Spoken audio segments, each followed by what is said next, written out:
Hello, my name is Robert French, and I'm the founder of RF Ministries and the pastor of Balanced Life Christian Fellowship in St. Charles, Missouri.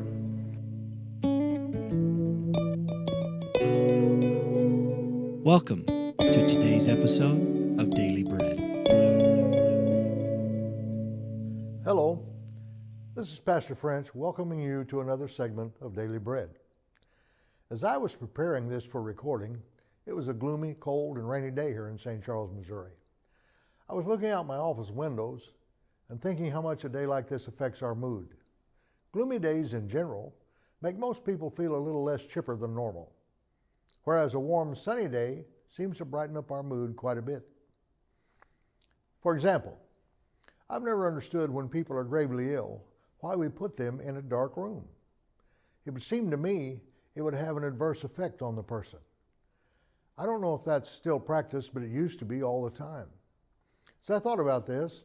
I thought, how much more powerful are words than the weather? Words carry great power in how they affect the human psyche. The power of words is demonstrated today through social media.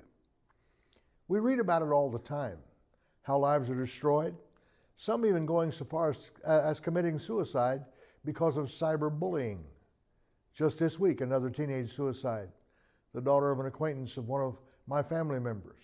How sad and devastating for that family.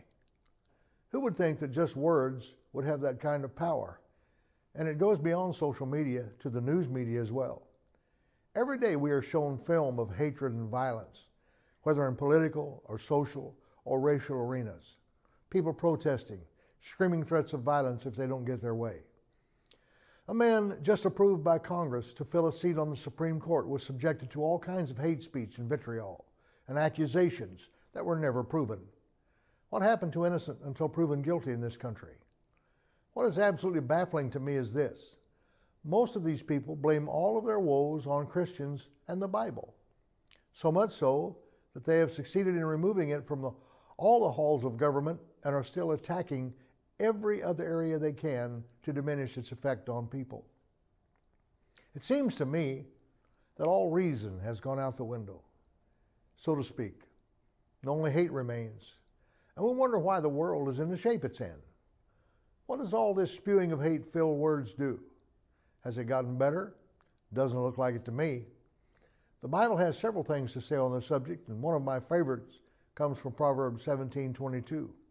A merry heart does good like a medicine, but a broken spirit dries the bones. We hear very little today that makes for a merry heart and a quiet mind, but we hear a lot that does break the spirit and dries up the bones. Another one I like also in Proverbs is this, Proverbs 13, verse 12. Hope deferred makes the heart sick, but a desire fulfilled is a tree of life. It seems that today hope is being deferred on a daily basis. It's interesting to note that the definition of the Hebrew word translated heart in these two verses has this meaning according to Strong's. The Hebrew word is leb, meaning the heart, also used figuratively very widely for the feelings, the will, and even the intellect, likewise for the center of anything. I believe, as do most scholars, that it is used figuratively here. The mind or intellect is being affected by what we are hearing today, and it is not hope or goodness or truth. The scripture declares that faith comes by hearing, so we must be careful how we hear and what we hear. If we become persuaded that all the hate and vitriol we hear is true, it becomes our faith, and with that comes destruction. This is the reason for Paul's admonition in Philippians 4, verse 8. Finally, my brothers, whatever things are true, whatever things are honest, whatever things are right, whatever things are pure, whatever things are lovely, whatever things are of a good report, if there's any virtue, and if there's any praise, think on these things. He didn't write this because he thought it sounded really nice or good. He knew the damage that could be done by dwelling on the hateful and unjust things that even his society was full of. As believers, we must rise to a higher mindset than we were in before. We must say with the psalmist long ago, "This is a day which Jehovah has made. and we will rejoice and be glad in it. To show how much things have not changed through the centuries, we read again from the Psalms, chapter 2, verses 1 through 4. Why do the nations rage, and the peoples meditate on a vain thing? The kings of the earth set themselves, and the rulers plot together against Jehovah and against his anointed, saying, let us break their bands in two and cast away their cords from us. He who sits in the heavens shall laugh, and Jehovah shall mock them.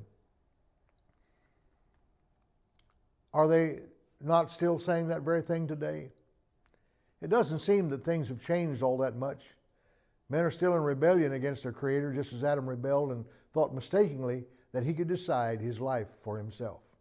How foolish we are to keep making the same mistake. Until next time, on Daily Bread, remember, give life, give love, and give Jesus.